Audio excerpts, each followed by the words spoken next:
Welcome back to the We See Monsters channel. I'm your host, Jenna, and this week I have a story. It is definitely a story that involves some gore and also some or a lot of drug use. So, it might be difficult for some people to listen to those types of details, and I just wanted to warn you. Nonetheless, it's a pretty messed up story. It kind of makes you think, but you know what? It's pretty good. So let's go ahead and jump right into it.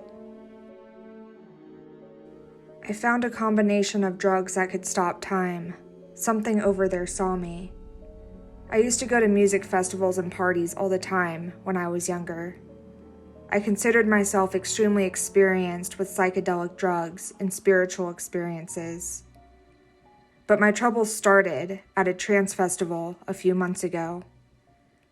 A friend of mine walked up to me. Someone I knew always had sheets of Grateful Dead family acid on him.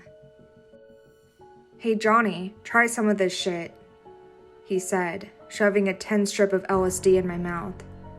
From the metallic taste it gave off as soon as it touched my tongue, I knew it was extremely potent. The night passed relatively quickly. Such a high dose of psychedelics kicked in fast, and 15 minutes later, everything was melting and morphing around me. In the darkness outside the main building, I saw weird patterns and fractal visions covering my vision. I went back into the building later on, still tripping hard, and someone had busted out lines of ketamine. Although the LSD overpowered the ketamine, I still felt like I was floating. At this point, the combination of drugs was giving me strong visuals. The stars looked far brighter, the light twisting and melting in circles in the sky, and the trees seemed to be reaching out their branches, waving them like tentacles. The branches lengthened and shortened as the leaves morphed into digital patterns, coming together and moving apart. It was when I found a group of people with laughing gas in the corner of the parking lot that things started to get really strange. I gave the main guy with the tanks of nitrous oxide $20 and told him to keep it coming. As soon as I inhaled the strange taste of the nitrous oxide, the dozens of people around me all stopped what they were doing. They stood perfectly in place like mannequins. What the fuck is going on? I thought to myself, but I couldn't move my mouth. Time had completely stopped.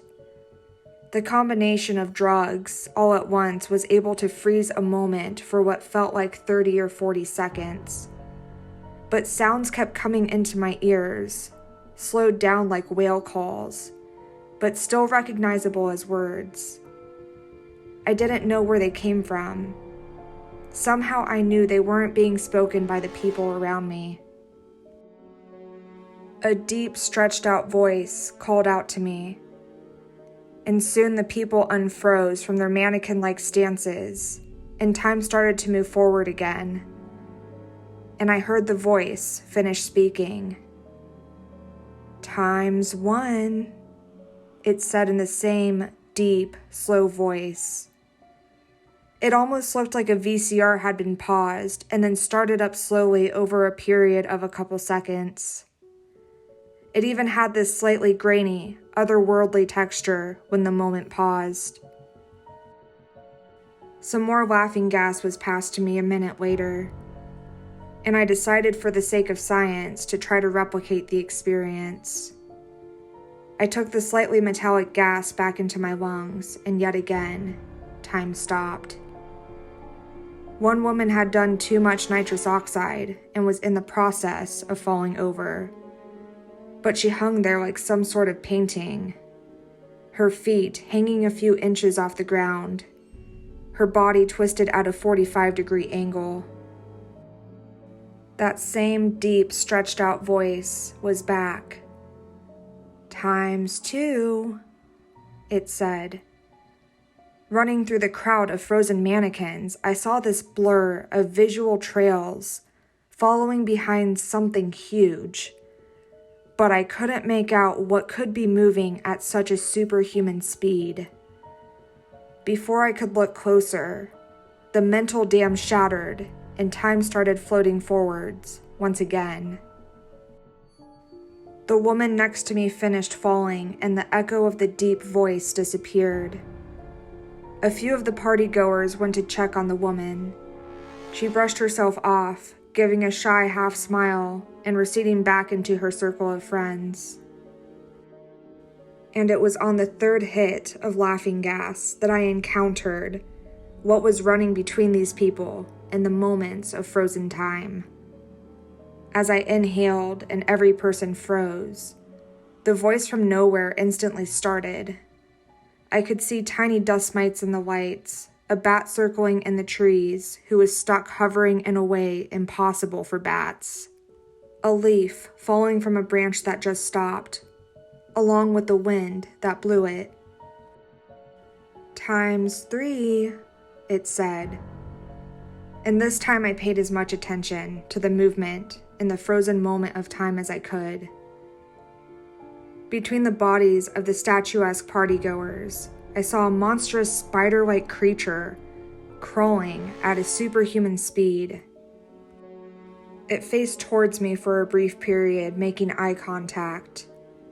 Its eyes looked pure white, like the cataract-covered eyes of a blind man with a hint of pale blue underneath. It opened its mouth and revealed a mouthful of extremely human-looking teeth. It stopped as soon as it saw me looking at it. There were hundreds of straight, bleached white teeth extended far back into its mouth.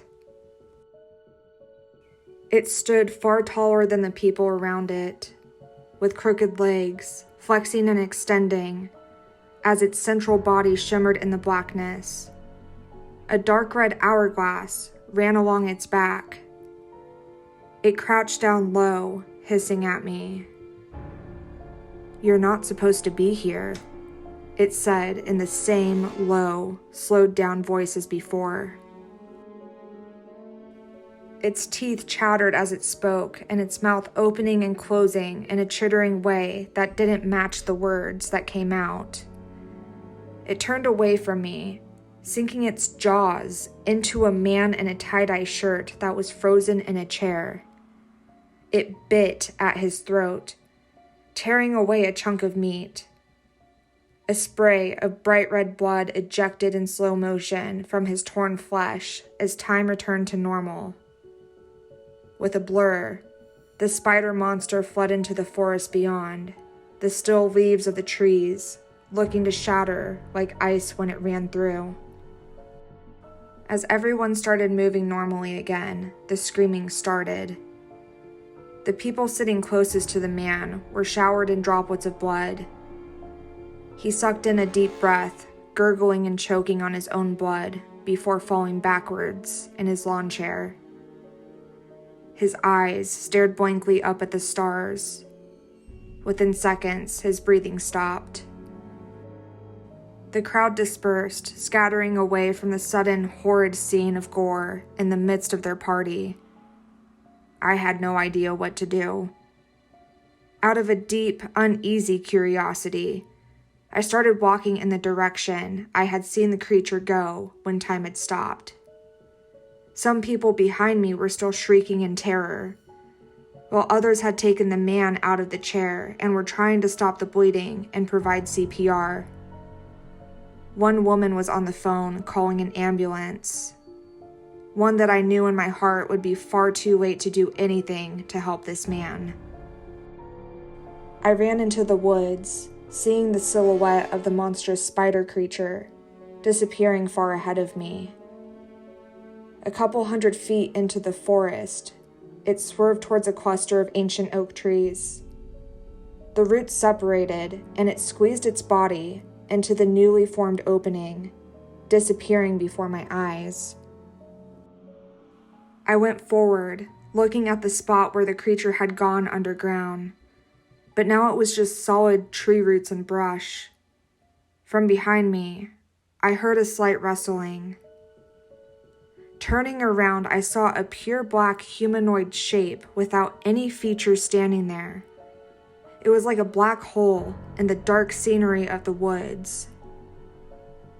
"You aren't supposed to be here," it said in a low growling voice. "What was that?" I asked, my heart thudding in my chest. "There are things between the moments you experience that you aren't able to comprehend," it said. "Leave and never return to this stream of frozen time, or it will come for you too. ×4 will be your last moment in this world." I did as it said, feeling the eyeless gaze following me out as a flood of police and ambulance sirens filled the parking lot. I left immediately, never looking back. I didn't tell anyone there what had happened. When I hear of people going mysteriously missing without bodies ever being recovered, or freak accidents that can't be explained, I wonder how many of them are due to these creatures between the moments of time we experience, eating the bodies or ripping out their throats. I wonder if even more horrifying creatures exist between moments of time that would drive me insane simply to look at them. For more spooky content, you can click the link below to check out my TikTok and listen to the We See Monsters podcast.